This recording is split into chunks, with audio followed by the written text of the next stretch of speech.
and by the time they get out of the patrol car, Detective Constable Stephen Shaw is trying to get some sense out of the guy. What's your name? Hey? What's your name? Stand up. I stand up. Help me up. Help me all this shit. Stand up. Help me all this shit. I don't remember that shit. Just help me all this shit. This guy got hiding from... Who? No, this is my brother. He got hiding from some guys. A couple of guys down there. One of them was wearing a white beanie. He's alright, just step away for a second. Oh, can I grab my hat then? Yeah. So your brother, is he? Yeah, he's my brother. Just take a seat over there, okay? Down the road, police have got hold of a couple of teenagers suspected of attacking Eric. But although he's beginning to come around, Eric isn't keen to cooperate. Get him to sit on those steps, okay? Yeah. Yeah. Central, baby. Oh, yeah. Just want to get him to stand up. Yeah. Just get him to stand, sit down somewhere.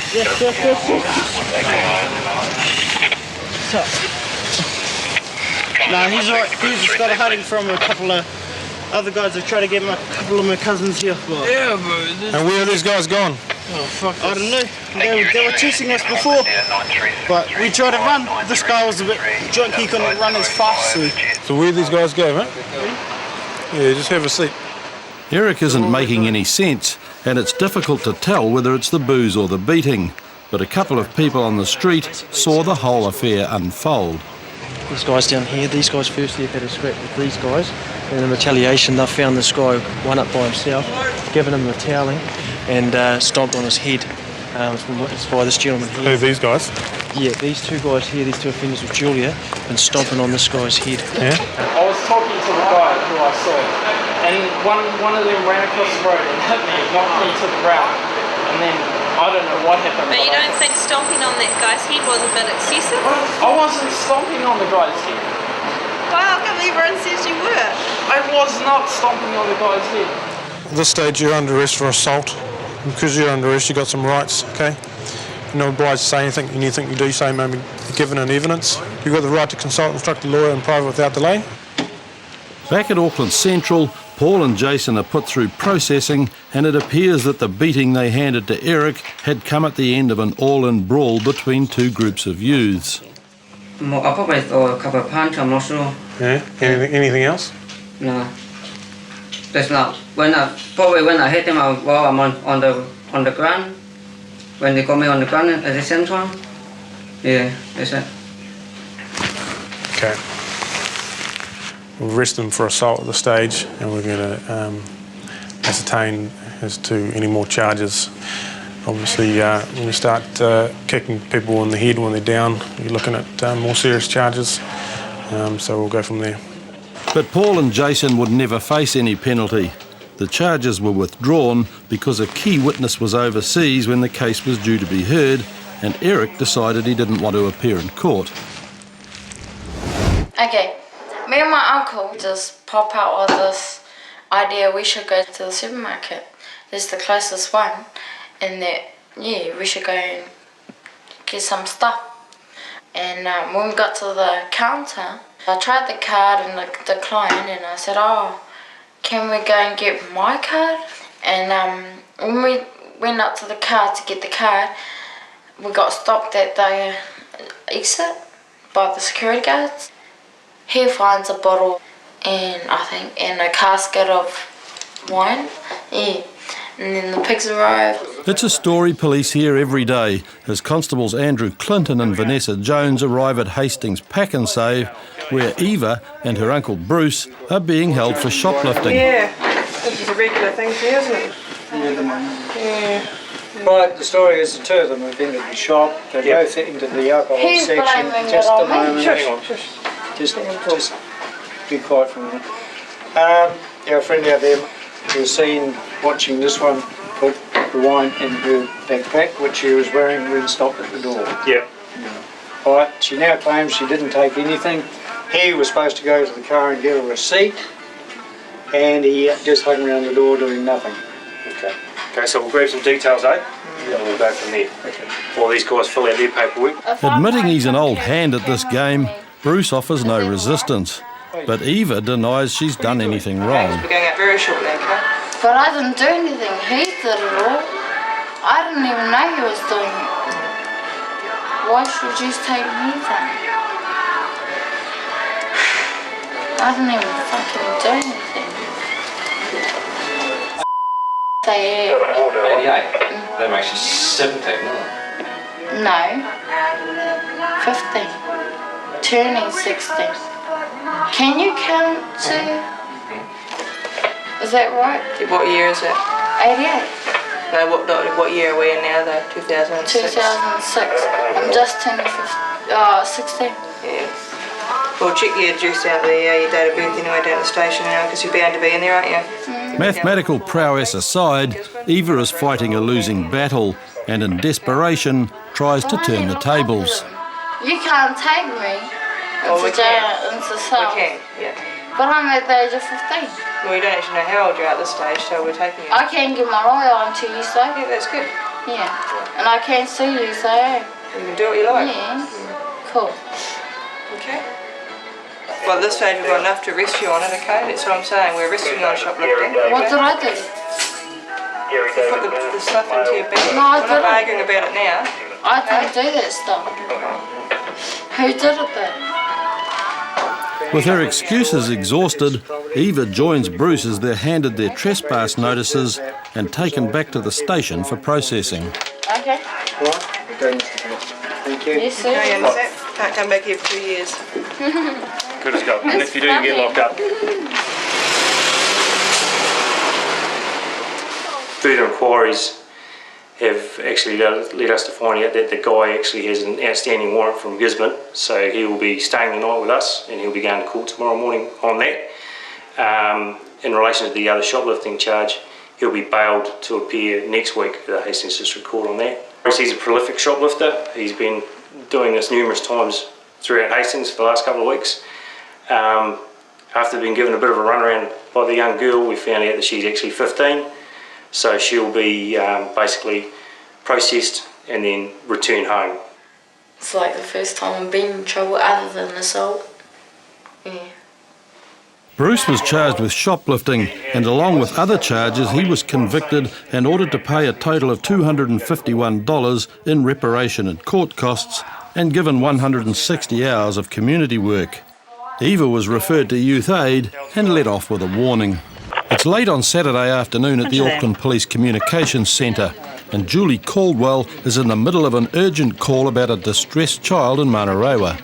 Police emergency, what is your emergency? Hello, I'm actually at the Weymouth Dairy on Weymouth trying to wake up the father. If you could just keep the little girl with you there, and if you could call us back immediately if he goes to take off and which way he goes, and they'll be with you as soon as possible. The case goes to dispatcher Michael Wilson and he in turn radios the details through to Constables Leon Pete and Mark Chapman. Roger, ready for 1K details. Weymouth here, Avenue in Weymouth. Yeah, go to us. At the dairy car park at that location, there is a male asleep in a car. A 5-year-old girl has come from the vehicle into the shop saying Daddy won't wake up. It appears the male is intoxicated.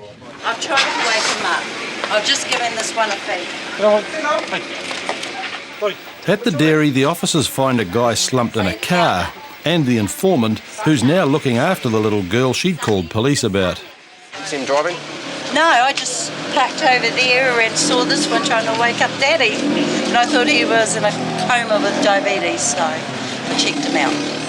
What are you doing, Paul? Judging by the smell coming out of the car, the only coma here is alcohol-induced. Here's your water. Do you want some more chippies? Yeah? You can wait there for me? Good girl. Where's the keys? Not in your pocket, are they?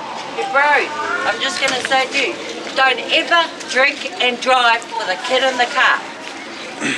You promised me that. Don't you drink and drive, because it kills me to death. I'll grab you.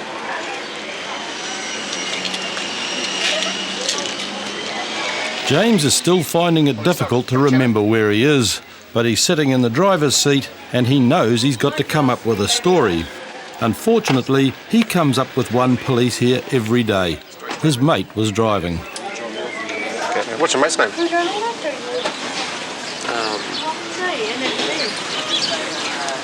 Thinking. Number one priority is your daughter's safety, okay? I reckon you drove here, okay? I'm driving. Right, how else did the car get here? Your mate drove it. You don't even know your mate's name. There's no mate here anymore. And you're asleep in the driver's seat. Nobody around the dairy saw James arrive, so Mark Chapman decides to carry on the search for witnesses at James's place. All right, and we'll go around and just have a quick chat to your mother. No worries. All right? Okay, mate. So was it just those two in the car when they left here? My son and his daughter? Yeah. Apparently, yes. Did you see that? I've been called out to Okay, who saw that? Who was driving the car? He was driving the car. Was he? And he took his daughter also. Okay. That's my granddaughter. All right. Yeah, see? What's your name? Good girl. Of course. Hard. I'm just going to chat to your son. I'll do it by myself. Why Right? don't you just take him? You've just been ratted on by your family, mate. You left here driving the car. I left here driving the car? Yes. Fuck, that's bullshit. Hey? It's bullshit. James isn't about to admit an offence on the evidence of a 5-year-old girl. But his behaviour hasn't impressed anybody, and an auntie comes forward to make a statement. That sister saw him drive the car. Which one? The one that was supposed to go and get the, was supposed to take the kids. Okay. He left on the car. She saw him. Well, I've got evidence, mate, to say that you've been drinking and driving, all right? So what I'm going to do now is we're going to go back to the station and I'm going to get you to blow in the machine. All right? Because you're coming back now, you've got some rights. I'll let you know them or what they are, all right? You're not obliged to say anything. Anything you do say will be used in evidence. You know what that means? You have the right to free to make a statement. Okay, I now require you to undergo an evidential breath test without delay. Away you go.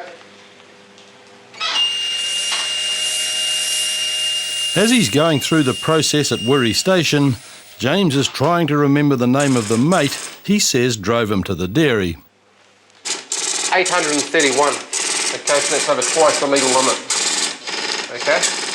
And even after he gets the bad news, he still thinks there's somebody out there who might help him. You know, before we go home, man. Yep. Could we go up to that, to meet Griffiths, please? Just so we can see. Yeah. What you going to tell me? He picked up his kids and what you need to do, drove off. okay, if you have people that can swear, are prepared to swear under oath to a judge, yeah. Keep in mind the charge of perjury, okay, which is lying in court, okay, bring them along as your witnesses, okay, that's your job now, alright, I'm summoning you right now to appear, okay, I've got evidence to say that you drove. But that wasn't the end of James's problems. A check of his record showed he'd been in trouble before. We're just going to go around and impound his car because he is currently a disqualified driver for a previous charge of drink driving. So we're going to go around and pick his car up and he loses his car for 28 days pursuant to that. Chuck your belt there. In court, James pleaded guilty to driving with excess blood alcohol. He was disqualified from driving for a further 10 months and given 150 hours of community service. Yeah, we just received information from comms that there's a bunch of people fighting in the street at Mount Roskill, males and females, so we're heading there to pull them apart, and lock a few of them up probably. There's up to 10 people fighting in Keystone Avenue outside the new apartment. By the time constables John Schoon and Dwayne Minter arrive at the scene, the fight's over and one man is nursing injuries to his body and legs. What's going on? My neighbour who actually watched the whole lot. Who's your neighbour? This guy's the one that's been hurt. He got beaten up. He came to pick up this young kid and he's not allowed. And so there's been a fight. Sorry? They took him up from the car. Drag him out of the car? Yeah. How many? All of them. But they definitely kicked me and punched me hard as they could. Michael had been asked to pick up a 12-year-old boy from his grandparents' place by the boy's mother who lives in Singapore. But when he tried to leave, the family had attacked. What's been happening? Okay, I received call from the boy's mother. She told me to come and pick him up. That's what I do. I came here. Is it your partner or? No. Just a friend. Okay. So I came here to pick up that boy. The bag there, he popped the bag into my boot. Before he jumped into the car, this whole group of people pinned me down on the floor. Then they pinned me down on the floor and then they attacked me. Yep. Do you know the people that were attacking you? Some of them I know. You know them, okay. Do you want to make a complaint? Yes. You do? When we come down together, we saw the man hit his mom. Hit her? Yeah. What do you mean hit her? How to say? Alright, so we'll see you in a minute. He didn't do that.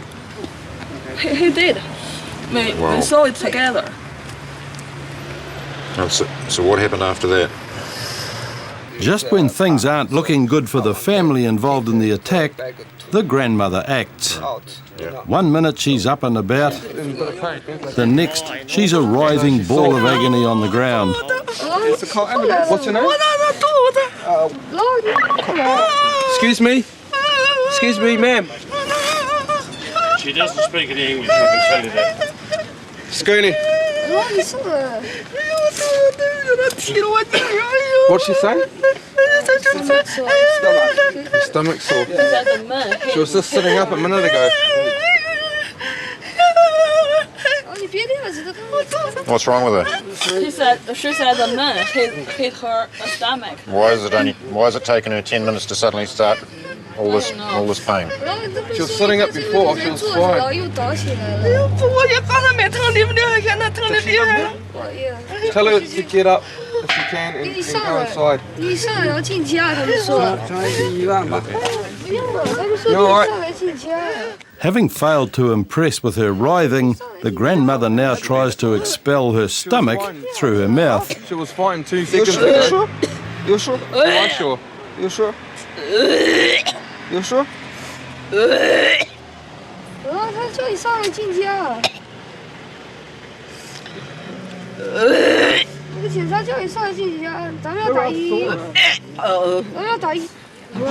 she's acting. Tell her to get up. You sure? And walk. You sure? I'm sure, okay? Tell her she needs to get off the street and go inside her house. As soon as Granny realises that nobody's going to take any notice, she's back in the fray. And police can get on with trying to work out what's happened. What relationship is he to you? Well, I'm just a friend of my mum's. A friend of your mum's. So just before he was leaving to come over here, my mum called your me mum called and you. we told her to call him not to come.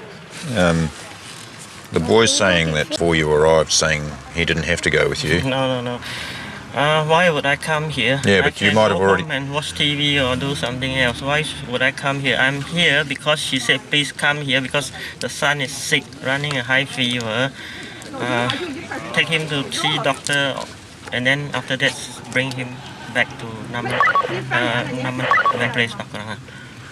But that might have been the phone call you got first. Yes. But before you arrived here, he'd already received a phone call from his mum saying... How do you know that? Why wouldn't she call me first to tell me, or I can turn around and go... What he's telling me is that he received a phone call from his mum saying that he didn't have to go with you. I am telling you what I know. I can't tell you what I don't know. Nobody knows why Michael was attacked, but there's little doubt that he was. And, as one of the witnesses reveals in a nearby garage, the grandmother was not a victim. Dragged him out. The old lady dragged him out? Yeah, old lady first dragged him out.